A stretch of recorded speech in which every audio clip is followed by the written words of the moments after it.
بارے میں وضاحت نہیں ہے، ان میں احکام تبدیل ہوتے ہیں زمانے کے حساب سے. حضرت مفتی رشید احمد صاحب رحمہ اللہ تعالیٰ کا خیال یہ تھا کہ خواتین جب تبلیغ میں نکلیں گی تو گھروں سے باہر جائیں گی، گھروں میں رہنے کی عادت ختم ہو جائے گی وغیرہ وغیرہ وغیرہ. وہ ان کی رائے تھی. ہم یہ سمجھتے ہیں کہ زمانہ اتنا بدل چکا ہے کہ اب سوشل میڈیا گھروں کے اندر پہنچ چکا ہے. اب جو خاتون گھر کے اندر ہے وہ اندر نہیں ہے، وہ پوری دنیا میں ہے. وہ ڈرامے دیکھ رہی ہے، وہ فلمیں دیکھ رہی ہے، موبائل پہ سب کچھ دیکھ رہی ہے. وہ اب گھر میں رہ کے اس کے لیے گھر میں دینی ماحول بہت مشکل ہے. یہ صرف علماء صلحاء کے گھروں میں تو ہو سکتا ہے، بلکہ حقیقت ہے ان کے گھروں میں بھی نہیں ہے. جو مفتی بزرگ مولانا ان کی بیگموں کے ہاتھ میں بھی ٹک ٹاک انسٹاگرام، وہ خود اپنے میاں کو بیوقوف سمجھ رہی ہوتی ہیں کہ یہ تہجد کی بات کر رہا ہے، اشراق کی بات کر رہا ہے، یہ دیکھو کیسے چمک چلو بنی ہوئی ناچ رہی ہے، تو میری بیٹیاں بھی ایسے ناچیں گی. ان کی اپنی عورتیں گھروں سے ان کے اپنے ہاتھ سے نکل رہی ہیں، ان کی اپنی بچیاں گھروں اپنے ہاتھ سے نکل رہی ہیں. ایسے موقع پہ تبلیغی جماعت ایک واحد راستہ ہے میرے خیال میں، کوئی نس نہیں ہے یہ، اس میں کم از کم اتنا ہوتا ہے کہ چند دل ان کو اپنی جیسی خواتین ملتی ہیں، مکمل پردے میں زمین پہ بیٹھ کے تعلیمات ہوتی ہیں، ان کو آواز پست کرنا سکھایا جاتا ہے، امیر کی اطاعت سکھائی جاتی ہے، دین کی دعوت دینے کا جذبہ سکھایا جاتا ہے، اس سے اس کے اندر بھی طلب پیدا ہوتی ہے.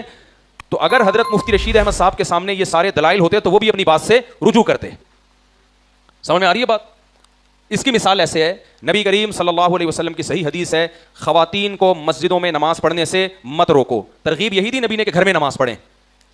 بعد کے فقہا نے دیکھا کہ اب گھر سے باہر نکلنے میں خواتین کو نقصان ہو رہا ہے، کیونکہ نبی کے دور میں تو دین سیکھنے کا واحد ذریعہ پیغمبر تھے، تو وہاں تو آنا ضروری تھا مسجد میں. پھر بھی نبی نے کہا کہ جائز ہے، یعنی عورت پہ چھوڑ دیا کہ تم آنا چاہو تو آ سکتی ہو، نہیں آنا چاہو تو بہتر یہی گھر میں نماز پڑھو، صرف اجازت دی.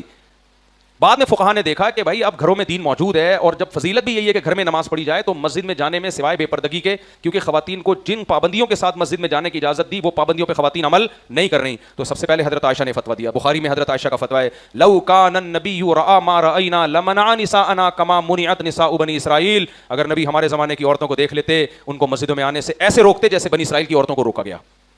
تو آپ کی زوجہ کہہ رہی ہیں کہ بھائی اب وہ زمانہ نہیں ہے. اس دور میں تو پتہ چلا کہ زمانے کے حساب سے حکم کیا ہوا. حضرت عائشہ کی رائے یہی تھی، امام ابو حنیفہ نے بھی اسی رائے کو فالو کیا، تبھی جتنی احناف کی مسجدیں دنیا میں وہاں خواتین نہیں آتی. لیکن ہم اب یہ کہتے ہیں کہ بھائی نبی کے دور میں یا نبی کے دنیا سے جانے کے بعد گھر میں سب کچھ عورت کو مل رہا تھا، دین بھی اور حیا بھی اور پردہ بھی اور گھر میں نماز پڑھنا افضل بھی، تو کیا ضرورت تھی مسجد میں آنے کی. لیکن اب زمانہ کیا ہو گیا ہے؟ چینج. اب زمانہ یہ ہو گیا ہے کہ عورت کو مسجد میں آنے سے روکو گے تو پردہ تو دور کی بات اسلام سے بھی جائے گی. وہ اس پہ لوگ کہتے ہیں لو بھائی امام ابو حنیفہ کے دور میں عورتیں مسجد میں آنے میں فتنہ نہیں تھا، مسجد میں آنے میں فتنہ تھا اور پوری پابندیوں کے ساتھ آ رہی تھیں، یعنی خطرہ تھا کہ پابندیوں کے ساتھ نہیں آئیں گی اور فتنہ تھا، اور اب فتنہ نہیں ہے. بھائی اب زیادہ فتنہ ہے، لیکن نہ آنے میں الگ نوعیت کا اس سے بھی بڑا فتنہ ہے. اب زیادہ فتنہ یہ ہوگا مسجد میں جمعے میں عیدین میں آنے سے